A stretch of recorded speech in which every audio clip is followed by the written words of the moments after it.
So we're going to start chapter 9, which is about joints and movement. And so a joint is where two bones are coming together. The word for that is articulate. So when you see the word articulate, you know that means two bones are joined together. Of course, joints, they're going to hold our skeleton together and they're going to help us to move. They're going to help our mobility and our flexibility. And so you should have a handout that has like an outline. And so we're going to talk about how we can classify joints. There are two main classification, which is functional classification, which is how much movement the joint has, and the other is called structural classification. This video is going to focus on functional classification. So we're going to start our outline. So you want the side that has joint conditions here. That way you'll know which side of the page you should be on. Okay. So we're going to start with breaking down how joints can be classified. So the first way they can be classified is functional classification. And what functional classification is movement. How much does our joints move?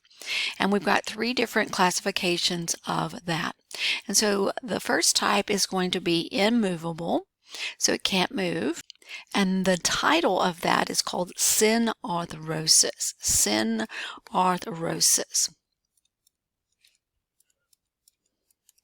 So a synarthrosis means that the joint area is not moving. And so we're going to do an example of that. An example would be any of our sutures. So in lab, you probably have learned about sutures. If not, those are in your skull. So sutures of the skull would be a good example of a synarthrosis. We get no movement once those two bones have come together. Then we don't see movement. So synarthrosis, immovable. So our next one would be slightly movable, slightly movable. So we're not moving at all. Synarthrosis, slightly movable, is going to be called ampiarthrosis, A-M-P-H-I arthrosis. So ampiarthrosis, slightly movable. Synarthrosis, no movement. So an example here in your pelvis, you have the pubic symphysis, and we'll look at some of these pictures here in a moment. That is that little connector piece that is holding the two your pelvis together. So the pubic symphysis.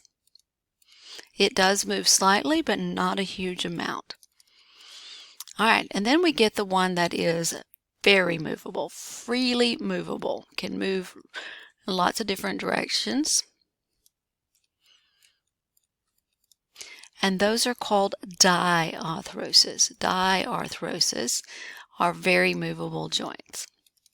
And our example of those are going to be pretty much your synovial joints. So example, we'll just put like your shoulder, any of your ball and sockets. You get lots of movement with those. So those are synarthrosis, ampiarthrosis, and diarthrosis, not moving, slightly moving, freely moving.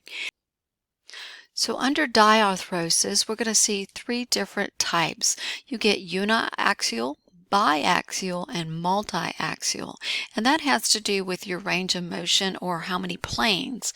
So uni means one, so our motion is going to be in one plane, one direction. So our example for that is going to be your elbow.